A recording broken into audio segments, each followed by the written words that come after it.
मेरे पास लोग आते हैं, वो कहते हैं हम अकेले में ऊब जाते हैं, हमें कोई संगी साथी चाहिए। कहता हूं जब तुम खुद ही से अकेले में ऊब जाते हो तो दूसरा तुमसे ऊबेगा। जब तुम खुद भी अपने साथ रहने को राजी नहीं तो कौन तुम्हारे साथ रहने को राजी होगा? और वो दूसरा भी अपने से ऊबा हुआ होगा, तभी तो तुम्हारी तलाश में आ रहा है। तो दो ऊबे हुए आदमी जब मिलते हैं तो तुम सोच सकते हो क्या परिणाम होगा, जो हर विवाह में हो जाता है। पति पत्नी ऐसे ऊब के बैठे रहते हैं। पति पत्नियों के चेहरे देखो, उनसे ज्यादा उदास चेहरे तुम कहीं भी ना पाओगे।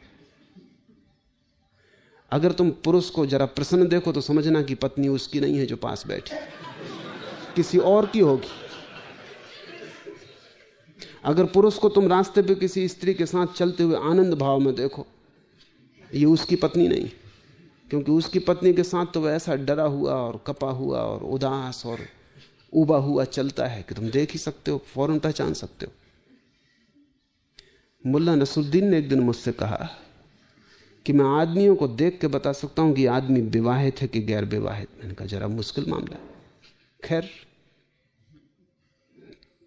जो भी लोग आए मुझसे मिलने, तुम नोट करते जाओ और पीछे पता लगा लेंगे।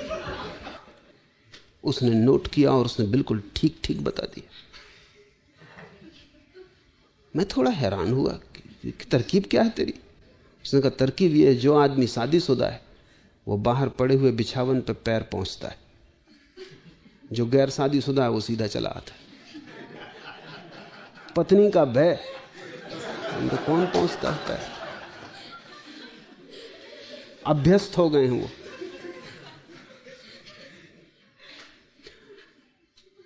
जीवन तुम्हारे भीतर से बाहर की तरफ जाएगा, बाहर से भीतर की तरफ नहीं आता।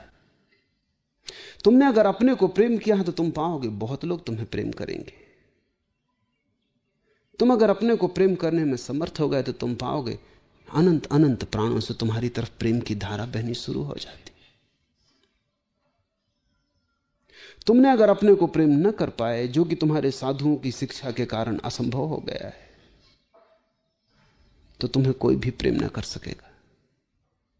मेरे हिसाब में अगर तुमने अपने को प्रेम किया तो तुम पाओगे अनंत लोग तुम्हें प्रेम करते हैं, और यह प्रेम बढ़ता जाता है, बढ़ता जाता है। एक दिन अचानक तुम पाते हो कि परमात्मा का प्रेम भी तुम पे बरसा।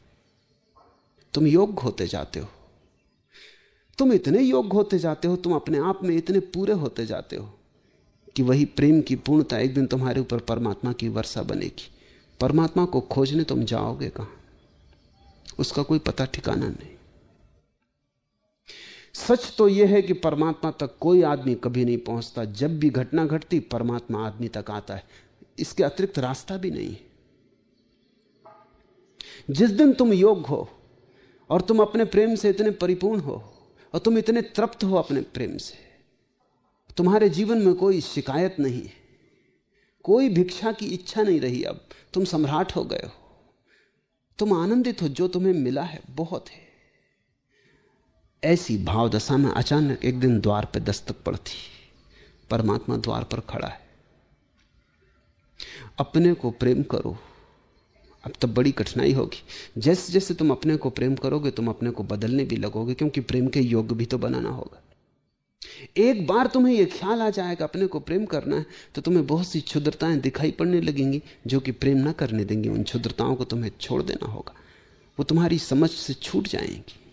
अगर तुम्हें अपने को प्रेम करना है तो प्रेम पात्र के योग्य भी तो बनना होगा। तब तुम पाओगे कि बहुत सी क्षुद्रताएं असंभव हो गई, क्योंकि कैसे तुम कर सकते हो वे क्षुद्रताएं? अगर करोगे तो निंदा शुरू हो जाती। अगर तुमने जरा सी बात में क्रोध किया तो तुम खुद आत्मनिंदित हो जाओगे कि ये क्या क्षुद्रता है, ये क्या उथलापन है। जरा सी बात में और गर्म हो गया, इतनी भी शीतलता न थी कि इतनी सी बात को सह जाता। तुम अचानक पाओगे कि अगर अपने को प्रेम करना है तो क्रोध धीरे धीरे छूटेगा। अगर अपने को प्रेम करना है घृणा धीरे धीरे गिरेगी। नहीं तो तुम प्रेम ना कर पाओगे। जब अपने को प्रेम करना है तो अपने को तैयार भी करना होगा। तुम धीरे धीरे अपने को निखारने में लग जाओगे। अब तक तुमने दूसरों के लिए अपने को तैयार किया था तो तुम बाहर से सजाते थे, अच्छे वस्त्र पहनते थे, गंध छिड़कते थे, फूल बालों में खोस लेते थे, रंग रोगन कर लेते थे, बाहर से अपने को सजा संवार के जाते थे। जब तुम अपने को प्रेम करोगे तो बाहर की सजावट तो काम ना आएगी, क्योंकि तुम तो भीतर हो। और तुम कितना ही रंग ऊपर पोत लो चेहरे के, तुम्हें तो अपना असली चेहरा पता ही नहीं। जब तुम अपने को प्रेम करोगे तो तुम्हें भीतर सजाना पड़ेगा, भीतर का श्रृंगार शुरू होगा, और भीतर का श्रृंगार ही साधना है।